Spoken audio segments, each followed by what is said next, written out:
1인 1호텔, 한식 하루 2끼를 제공한다. 5시간만 근무하고 1,500을 준다고 합니다. 사건이 불거졌음에도 불구하고 베트남, 라오스, 태국에서는 계속 수많은 사람들을 모집하고 있습니다. 경찰에 신고를 하게 되면 불러서 너 이 새끼 왜 신고해갖고 머리 아프게 하면서 수갑을 양발 다 채우고 일주일 동안 밥도 제대로 주지 않고 어떤 범죄 조직들이 캄보디아로 대한민국 청년들을 보낼까 제가 추적을 하게 되었습니다. 물류센터 많잖아요. 보름같이 생활하면서 그만둔다 얘기를 하는 거예요. 친하게 지냈는데 밥 한 끼 사고 싶다. 한우 고기를 사줬대 하는 거예요. 지금 내가 좀 변화가 왔다. 통장 대여하는 일이 있다. 수입이 괜찮다. 설마 오지 마라. 또 달래. 완전히 혹할 수밖에 없는 유혹을 그렇게 합니다. 안녕하십니까. 저는 전직 강력 형사였고 지금은 범죄 사건 분석 등을 하고 있는 깡철중이라고 합니다. 여러분 반갑습니다. 제가 가출인 실종자 찾는 일을 하다 보니까 외국도 자주 나갑니다. 제가 접촉했던 수많은 캄보디아인들의 삶은 정말 순수하고 평화스러웠다. 대한민국의 1960대 후반 또는 70대 초반의 그런 모습의 삶을 살고 있더라고요. 2010년도, 2013년도 캄보디아 해안가를 중심으로 중국 자본이 들어오면서 도로 건설, 수많은 빌딩, 항만 건설, 상업시설이 들어서면서부터 카지노가 들어옵니다. 물론 가장 큰 고객은 중국입니다. 거기 온라인이 있고 오프라인이 있는데요. 카지노 사업이 원래는 필리핀에 있었어요. 필리핀의 규제가 강화되다 보니까 캄보디아로 전부 다 옮기게 된 겁니다. 수많은 범죄 조직이 캄보디아 항만, 시아누크빌 주변에 산업화, 호텔, 카지노 사업이 들어서다 보니까 거기에 범죄 조직이 올 수밖에 없는데요. 온라인 카지노로 중국인 도박 유저 상대로 수많은 돈을 벌어들이는 것이죠. 그런데 코로나 터지면서 이 산업이 싹 다 무너집니다. 자, 그런데 이미 벌써 컴퓨터 시설이 다 돼 있어요. 그럼 인력도 돼 있어. 도저히 안 되겠다. 카지노 수입이 막히다 보니까 보이스피싱으로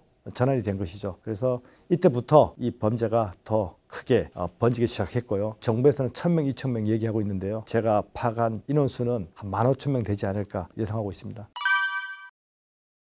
온라인 불법 취업 알선 사이트인데요. 일명 헤데스라고 합니다. 이 사건이 계속 불거졌음에도 불구하고 인근 국가 베트남, 라오스, 태국에서는 계속 수많은 사람들을 모집하고 있습니다. 거기에 멘트를 보니까요. 현혹될 수밖에 없습니다. 일단 한국인을 환영한다. 월 1,000에서 1,500만 원을 벌 수 있다. 1인 1호텔, 한식 하루 2끼를 제공한다. 일하는 시간은 일주일에 5일, 아침 9시부터 오후 2시까지 5시간만 근무하고 1,500을 준다고 합니다. 그 어느 누구도 믿을 수도 없어. 말도 안 되는 상황이니까 터치를 하면 안 되는데 거기에 이제 텔레그램 주소가 나와 있어요. 그걸 보고 그냥 무시하면 되는데 저게 진짜 가능할까? 라고 생각하는 우리 젊은이들이 많이 있어요. 그걸 터치하는 순간 미끼를 문 것인데 이때 이놈들이 던지는 메시지는 뻔한 것이죠. 당신의 학력, 당신의 능력을 지켜 세워주는 것이죠. 그만큼 공부 많이 했느냐, 똑똑하다. 우리는 이런 IT 산업을 하고 있는데 여기는 고급 인력이 없다. 너의 그 정도의 수준이면 여기 캄보디아에 오면 석 달 정도, 넉 달 정도 일하면 4,5천을 벌 수가 있다 하고 던지는 거예요. 그러면 이 학생들은 저게 말이 안 되지만 상대방이 나를 지켜 세워줘. 또 비행기 티켓도 공짜야. 그럼 넘어갈 수밖에 없다니까. 설마 오지 마라. 또 달래. 그러지 말라고. 거기 캄보디아에서 일어난 사건은 나쁜 쓰레기 놈들하고 오히려 그 놈들을 막 까부셔요. 정말로. 제가 실제 통화도 해봤어요. 여성 시켜서 완전히 혹할 수밖에 없는 유혹을 그렇게 합니다. 그러다 보니까 우리 학생들이 거기에 살짝 넘어가지 않았나. 한국의 그 학생들이 처해 있는 현실을 너무나 잘 아는 거죠. 사실 국내에 어떤 범죄 조직들이 캄보디아로 대한민국 청년들을 보낼까 분명히 조직이 있을 것이다 해갖고 제가 추적을 하게 되었습니다. 제가 알고 있는 여성분이에요. 중국 사람인데요. 저랑 어느 정도 인간관계가 있는 사람인데 그 지인하고 돈 부분이 왔다 갔다 하는 거예요. 500, 700, 심지어는 1,200만 원도 왔다 갔다 하는 거예요. 그때 제가 이제 물어본 것이죠. 그 돈 없는 애가 어디서 돈이 저리 생겨서 외제차를 끌고 다니고 그때 지인이 얘기하는 것은 아마 제가 일자리가 없어서 불법을 하지 않나 그런 얘기를 저한테 살짝 비치더라고요. 그 불법이 뭐지? 하고 물어봤더니 통장 얘기를 하더라고요. 제가 이놈이 분명히 모집책이라고 판단이 돼서 조사하게 되었죠. 물론 제가 직접적으로 하게 되면 이 친구가 튕겨져 나갈 것 같아서 이 지인을 통해서 접근을 하게 되었던 것입니다. 물류센터 많잖아요. 거기에 가서 일당을 받고 일을 해요. 예를 들어서 김포에 있다. 옆에 있는 사람들하고 안면을 트고 얘기를 하게 되는 것이죠. 워낙 일이 고되다 보니까 잠깐 커피 마실 시간 말고는 얘기할 시간이 별로 없었는데 한 일주일이나 보름같이 생활하면서 그만둔다 얘기를 하는 거예요. 그 사이에 우리가 그래도 친하게 지냈는데 밥 한 끼 사고 싶다. 한우 고기를 사줬대 하는 거예요. 그러면 같이 일하던 한국인 젊은 학생은 입장이 같은 처지인데 얘가 갑자기 이런 고기를 사주니까 뭔 돈으로 고기를 사주느냐 하고 사람이 궁금해할 수밖에 없거든. 그때 이제 던진 거지. 실은 내가 좀 변화가 왔다. 약간 불법적인 일인데 통장 대여하는 일이 있다. 큰 죄는 아닌데 수입이 괜찮다. 나는 불법인지 알면서도 이런 일을 한다 하고 던지는 거예요. 그러면 그걸 막상 들은 그 친구 입장에서는 도대체 얼마 버는지 궁금할 수밖에 없거든. 야, 뭐 통장 잠깐 빌려주면 한 달에 한 150만 원, 많게는 200을 준다. 뭐라고? 200을 준다고? 일회성에 그치는 것이 아니다. 매달 150에서 200을 준다. 사실 혹할 수밖에 없거든요. 이때 이제 이놈이 마지막 미끼를 던지는 거죠. 혹시나 통장 대여를 해서 문제가 생길 경우 어느 정도 벌금이 나올 수 있는데 그 비용도 대신해 준다. 열심히 일하다가 몸도 지쳐 있는데 또 빚이 있거나 좀 힘든 친구들 많잖아요. 그 유혹에 넘어갈 수밖에 없는 거죠. 한 명 모집책을 했던 거죠. 사실 이놈도 그 모집책으로서 그 조직으로부터 매달 그 수수료를 받는 거예요. 이런 책이다 보니까 이놈 입장에서도 수많은 그 학생들한테 어떻게 보면 입질이라고 하는데 유혹의 손길을 뻗치는 거죠.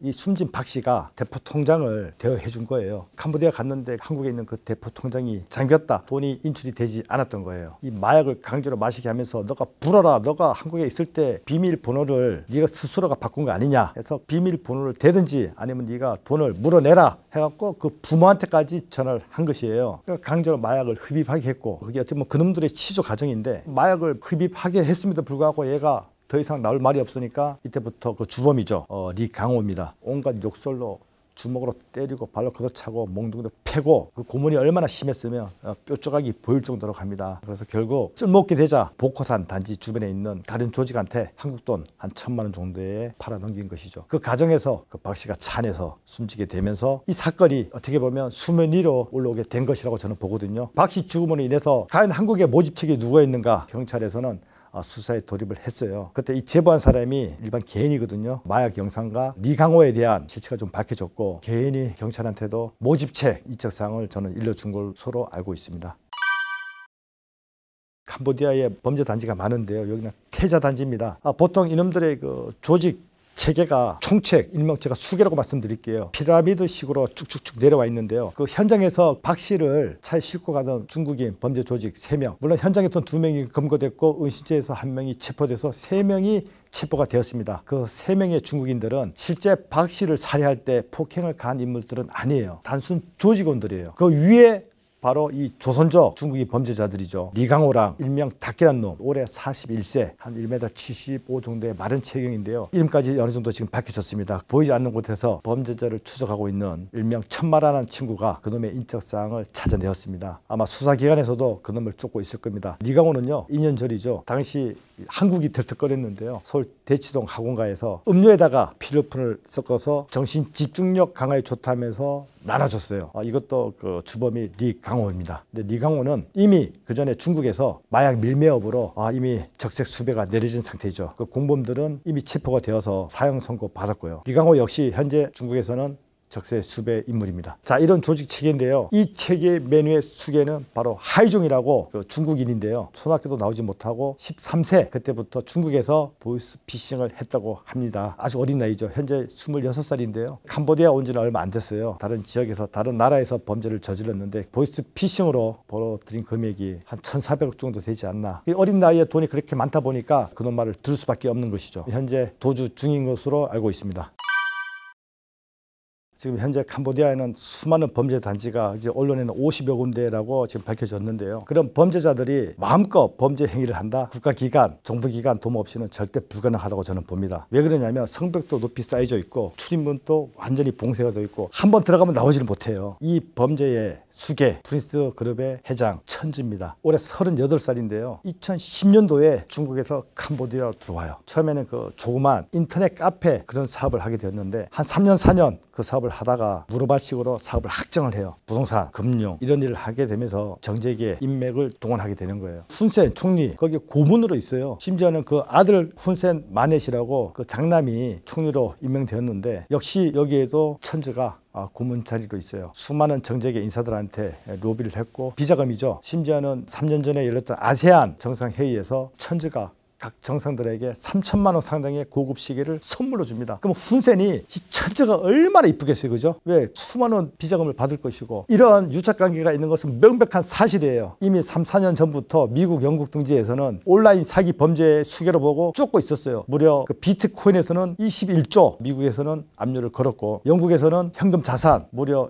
2,500억 동결시켜버렸어요. 천주가 캄보디아 내에 지금 밝혀진 것만 해도 10여 개의 범죄 단지를 이끌고 있는 수개인데 총리 옆에 천주가 있어요. 누가 봐도 유착관계를 다 생각할 수밖에 없습니다. 밑에 있는 경찰총장, 또 그 밑에 있는 지휘관, 또 하물며 말단 직원들, 위에서도 다 해먹고 있는데 우리가 단속을 나가더라도 다 수습을 시키는데 뻔한 사실 아니에요. 그러니까 단속이 절대 이루어지지 않는 것이죠. 현재 있는 캄보디아 경찰의 봉급이 한국 돈으로 한 35에서 한 55만 원 정도 합니다. 물론 직급에 따라 틀려요. 이 범죄 단지에서 경찰들한테 한 달에 이 범죄 보호비 명목으로 주는 금액이 4,000달러에서 5,000달러를 준다고 해요. 그러면 1년치 봉급이나 같습니다. 범죄 단지 내에 있던 그 수많은 피해자들이 경찰에 신고를 하게 되면 경찰은 안 오고 이 중국인 총책들이 부른다고 하잖아요. 불러서 너 이 새끼 왜 신고해갖고 머리 아프게 하면서 막 둘러패고 잠잘 때도 수갑을 양발 다 채우고 일주일 동안 밥도 제대로 주지 않고 감금된 피해자들은 제대로 된 신고조차 못하고 억압에 눌려서 보이스피싱 범죄에 대해서 계속 할 수밖에 없는 것이죠. 제가 물론 지금 단편적으로 한 예를 말씀드렸는데요. 우리 그 한국 정부 대응팀에서 너무 문제가 있다 해서 캄보디아를 갔어요. 제가 그 새벽 시간에 문자 하나를 제가 받았는데 영문으로 되어 있습니다. 직역을 해보니까 오늘 우리 그 캄보디아 경찰이 한 3,000명 정도 모였다. 시아누쿠빌 범죄 단지를 급습할 예정이니까 알아서 준비해라. 형식적인 단속이 아니라 완전한 급습 작전이다. 이 영문을 받은 그 중국인이 몇 번을 물어요. 진짜냐? 진짜냐? 그 문자를 발송한 캄보디아 경찰이 마지막에 예스 딱 놓습니다. 2시간 정도 지났습니다. 제가 그 문자를 보고 한 2시간 정도 지나서 실시간 그 캄보디아 상황을 봤는데요. 시아누쿠벨에 있는 수많은 범죄 단지에서 진짜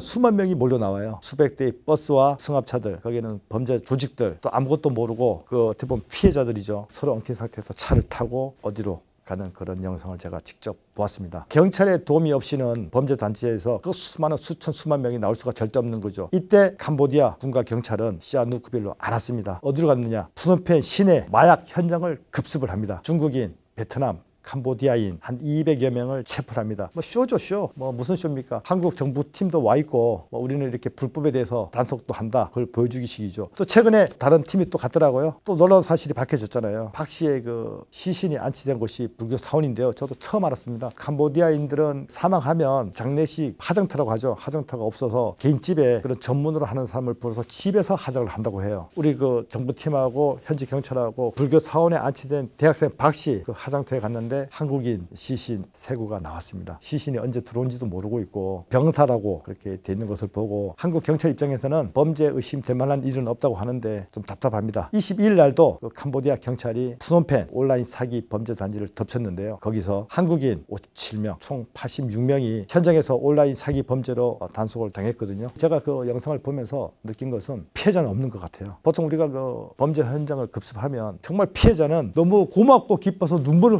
흘리고 살려달라고 해요. 근데 이놈들은 벌써 몸 다 뒤로 돌리고 고개를 푹 숙이고 있어요. 이번 현장을 급습한 이 온라인 사기 범죄자들은 피해자들이 아닌 범죄자임이 명백하다. 저는 그렇게 생각하고요. 우리 정부 대응팀이 현장에 계속 있다 보니까 캄보디아 경찰도 도저히 안 되겠다. 뭔가 해야겠다. 그런 마음으로 지속적으로 범죄 현장을 단속하는 것으로 알고 있습니다. 저는 좀 바라고 싶은 것이 있어요. 저도 국내 범죄 관련해서 개인 신분으로 추적하고 있었는데요. 그러면서도 저 역시 마음이 아프고 좀 부끄럽고 반성하고 있었는데 우리 정부팀도 마찬가지입니다. 전부 다 손 놓고 있었거든요. 뒤늦게 현장에 갔지만 이것이 일회성이 아닌 좀 힘들더라도 뿌리가 뽑혔으면 좋겠습니다. 그때까지 남아 주셔서 사기 범죄에 대해서 근절할 수 있는 그런 모습을 좀 보여주셨으면 합니다.